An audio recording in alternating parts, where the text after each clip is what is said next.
Good Saturday morning, everybody. Welcome into the Alabama pregame show brought to you by Medical Properties Trust. I'm your host, Simone Eli, alongside Mike Rodak this morning. It is the final week of the regular season, Mike, which means only one thing, the Iron Bowl, 2:30 kickoff, as it most typically is, on CBS from Bryant-Denny Stadium. When you look at this game, there are some differences than some previous games in the Iron Bowl that we have seen. Obviously, a lot of national implications in previous games, not so much in this one today, Mike. But what are your overall thoughts going into this Iron Bowl game? Yeah, this is the fourth one that I would have covered by the end of the day, and each one is a little bit different. The 2019 Iron Bowl, I remember with Mac Jones coming in after Tua was hurt a couple weeks earlier, and that was back and forth, and then came down to that last second field goal. I think Jalen Waddle had 4 touchdowns in that game. Then the next year when Nick Saban was at home and Steve Sarkisian was coaching, and that felt different. Gus Malzahn's basically the end of the road for him at that point.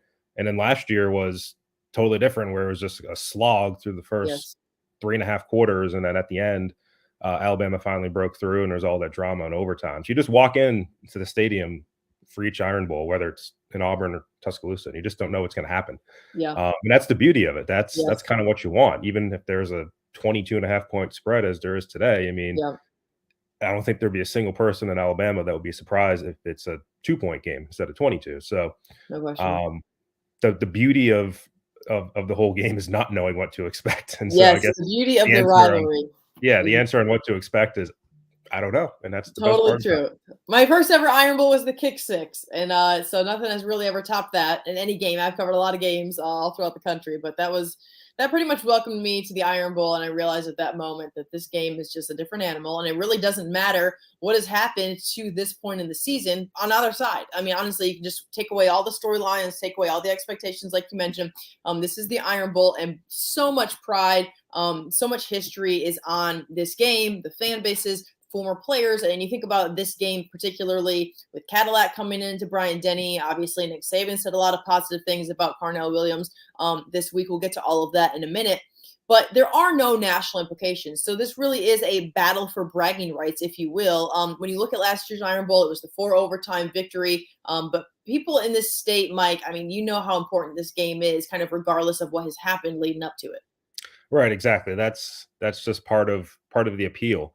And it is a case, too, where people do have to remember that a lot of these players are not from Alabama on either side of the ball for either team. And so a lot of them didn't grow up around it. They don't know really what it means until they get here, especially for the younger players. True. So it's not as if it's necessarily organic to them, but I think once they start to experience it, they sort of get into it.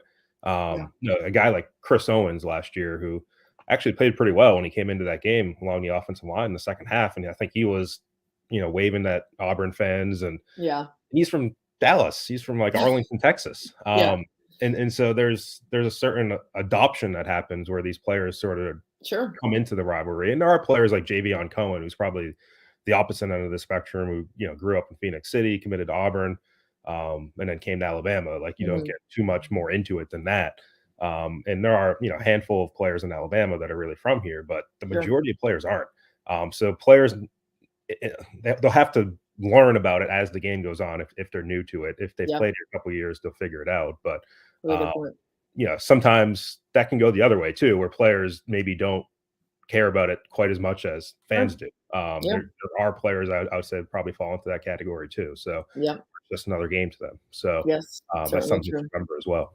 Yes, certainly all the good points there, Mike. One of the big players in this game that's become just a household name for Alabama, of course, is Bryce Young. Last year, he led that 90-plus yard drive, the game tying touchdown, if you will, that sent the game into overtime in his Heisman campaign. What is the expectation for Bryce Young against this Auburn defense today? Yeah, it's going to start with what happens in front of him, as it did last year. That offensive line was bad for a large portion of that game.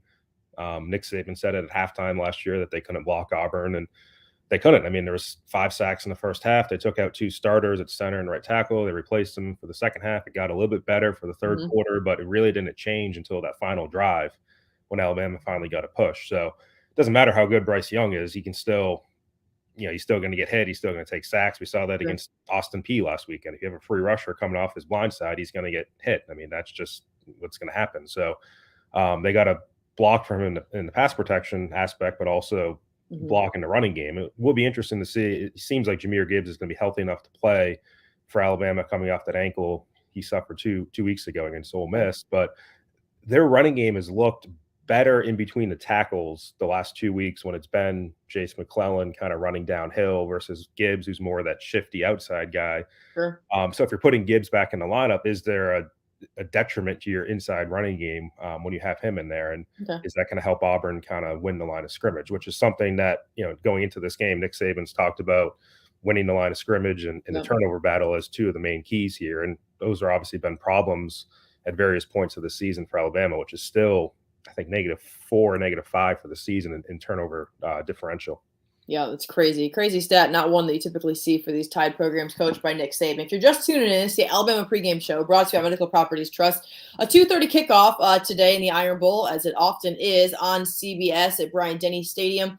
When you look at this matchup, switch sides of the ball, the Auburn run game is Cadillac has really committed to the run since taking over as the interim head coach for the Tigers. On the other side, though, Alabama's run defense has really only allowed a couple guys to even break loose against them at any moment in this season. Something's got to give in that regard, and you got to imagine that this Alabama defense is not going to be interested in trying to let Tank Bigsby get loose or Jarquez Hunter. Yeah, and it has been an Alabama defense that, if you listen to Nick Saban, has lost Justin Eboigbe's presence in the running game, in the running defense category. So they were better to start the year, I'd say, in that area than they have been lately. Sure. LSU, I think, was able to find some holes against them, especially with the quarterback. And the quarterback runs are going to be another issue today for Alabama with Robbie Ashford as well. So that's something they'll have to watch after we saw what Jaden Daniels did 3 or 4 weeks ago now. So it's not just Bigsby and Hunter, but I certainly do think that they are.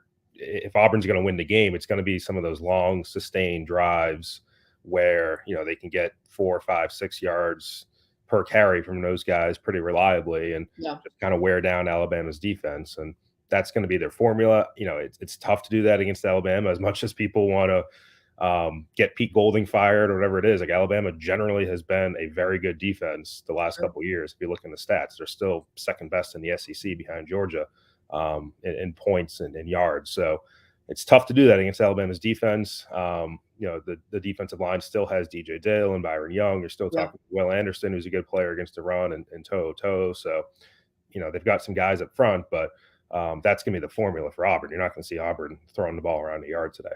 Sure. We'll talk some more about those guys' futures here in just a moment. One of the most interesting dynamics that I see in this game, Mike, is the current head coaching situation for both teams. You have Nick Saban, the stoic Nick Saban, 10-5 in Iron Bowls, only lost one ever at Bryant-Denny back forever ago, it feels like at this point. And then you have Carnell Williams, who is really just this player's coach who during his press conferences on Monday, it just seems like you're almost still talking to a player a little bit. And you got to love that about him. I think that's what players love about him. But you also love Nick Saban's ability to kind of put things in the way that he does. The dynamic there is just so interesting to me. And I love the mutual respect that each coach really had for each other, and spoke about that on Monday as well. Yeah, exactly. There's definitely more than one way to skin a cat as a coach. And, we've seen that play out for Auburn and Alabama to a very small sample size, though. I mean, if Auburn loses today, I'm sure some of the momentum as far as Cadillac will probably subside. And there is usually that bounce you get from an interim coach who comes in and has a different message, and there's more energy in the room, and players were growing tired of the old coach, and here's a new guy in front of the room. And there usually is that bounce. How long it lasts, I mean, depends team to team, but in this case for Auburn, I think it's probably lasted a little bit longer than what is normal. But for them making a long-term decision, I think they'll obviously be looking at much wider factors than just how well Cadillac can motivate the team. Sure. And it does seem like this morning there's multiple national reports about how Hugh Freeze from Liberty and Lane Kiffin are the two names that Auburn's looking at. So I don't know how seriously Cadillac's being considered at this point, but it is.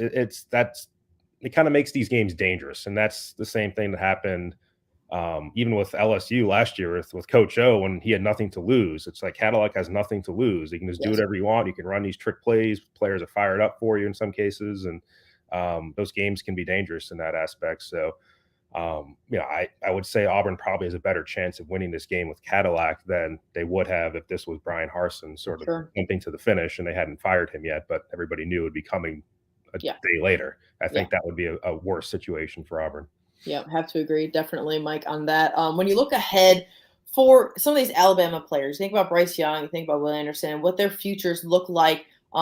Obviously, not being a part of the playoff conversation, you start to wonder, are guys going to be interested in playing in a bowl game? What does that look like? I know you don't have a crystal ball and you can't determine the future, but how do you feel like this will move forward for Alabama? Should they be in a New Year's Six game or whatever that looks like here in the next month?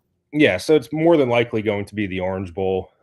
There's a chance it could be the Sugar Bowl. It's going to depend on what LSU does against Georgia in the SEC championship game. If LSU goes to the playoff, then Alabama will probably go to the Sugar Bowl. If LSU stays home from the playoff, then Alabama will probably go to the Orange Bowl. So the options are certainly narrowing at this point. But yeah, you're right in terms of those aren't playoff games. And it's something that Nick Saban brought up 3 years ago when, the last time they didn't play in the playoffs, 2019, and they're playing the Citrus Bowl. And Saban said, if you have a top 10, top 15 grade from the NFL, he can understand you not playing in that game because it just doesn't make sense financially for you to put yourself at risk and give up what you could be earning in the top of that draft. And that's squarely where Bryce Young and Will Anderson are. They're top 10 players. And in some cases, I mean, people do consider Will Anderson potential number one pick. So I don't think they have anything left to prove. I don't think Saban will look at them as having anything left to prove. I don't think he'd say a single negative thing about them or even think a single negative thought if they were to choose not to play in this game. This is just me speculating. I wouldn't be surprised if he even tells them, look, like, given my experience in the NFL, it's probably best for you not to play in this game. So, and those are tough players to sort of hold back, especially, Will Anderson is just known as such a competitor, such a high motor guy that to tell him to sit and watch from the sidelines is, I'm sure, difficult to do, but it's probably in his best interest. And it's not the worst thing for Alabama either, especially at quarterback where you're trying to figure out what's happening next year. What do you have in Jalen Milroe? What do you have in Ty Simpson? Do you need to go out and get somebody in the transfer portal?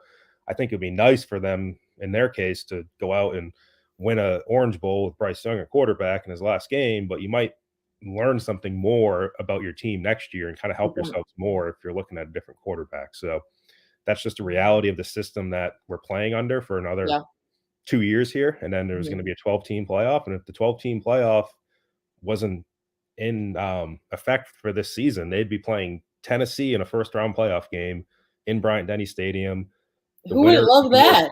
And that's great. Like, I think that would be a great thing. And then the next game would be you'd be playing Ohio State in a bowl game, and then you'd be going to a 14 playoff if you won that game. So Alabama would still be very much alive at this point if this was a 12-team playoff, which that's not just speculation. That is happening. That's been approved by the CFP committee. It's just a matter of when it's going to start, and it could be as early as the 2024 season. Yeah, well, it'll be interesting to see. There's a lot of fans on both sides. When you're on the outside looking in, to the playoff, you start to think, okay, can this happen? And Alabama hasn't really been on the outside looking in for very long. So of course, fans and Nick Saban even has kind of not really catered or liked the thought of expanding the playoff. But then when you're on the outside looking in, you look at the possibilities of what could be.